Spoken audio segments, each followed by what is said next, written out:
France en ce moment, il y a des centaines de salariés de nos industries électriques et gazières qui se rassemblent comme nous le faisons ici. Et je salue tous ceux qui sont venus aujourd'hui pour signifier au pouvoir public, comme aux employeurs de notre branche, comme aux employeurs de la SNET, d'E.ON, que nous n'accepterons pas l'odieux chantage qu'ils exercent donc sur 535 salariés de la SNET, et y compris qui remettent en cause des projets industriels nécessaires pour le pays.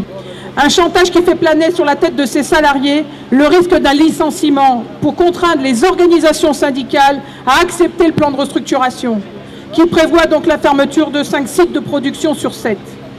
Un chantage, y compris en agitant l'année du 11 janvier, qui fait planer donc un risque sur l'avenir de l'emploi de tous les salariés des IEG, en permettant que s'ouvre donc une brèche dans l'application de notre statut. Le 18 juin dernier, les syndicats de notre fédération effectivement décidaient de renforcer l'action de partout pour s'opposer fermement à la remise en cause de la sécurité de l'emploi dans les entreprises du secteur de l'énergie.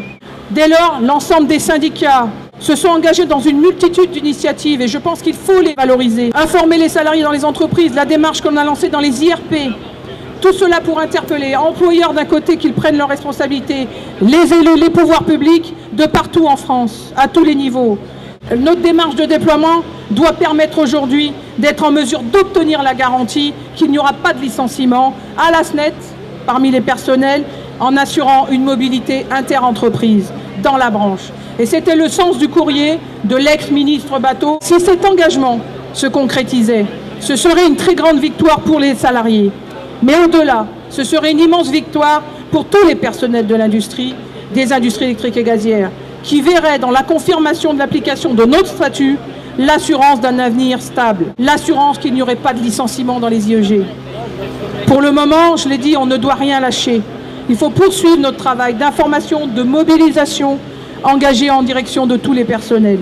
La dynamique qui se crée autour de la question de l'emploi doit se poursuivre et s'élargir à l'ensemble des questions revendicatives auxquelles nous sommes confrontés. Les attentes des salariés sont grandes, alors que nos garanties sociales sont sans cesse attaquées de toutes parts. Les débats lancés par la conférence sociale, les négociations qui s'engageront à la rentrée de septembre, cristalliseront toutes les attentions. Les enjeux qu'ils dessinent conditionneront l'avenir et les conditions de vie des salariés. Toutes les questions sont sur la table.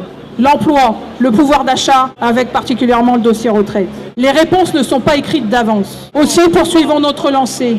Mettons à profit les mois d'été pour débattre avec les syndiqués, avec les salariés de partout, sur tous les sites de travail. Déjà, je le dis, plusieurs rendez-vous se dessinent à l'horizon, comme les meetings de rentrée, et une première journée de mobilisation interprofessionnelle est proposée. Celle-ci est en construction, y compris de façon unitaire.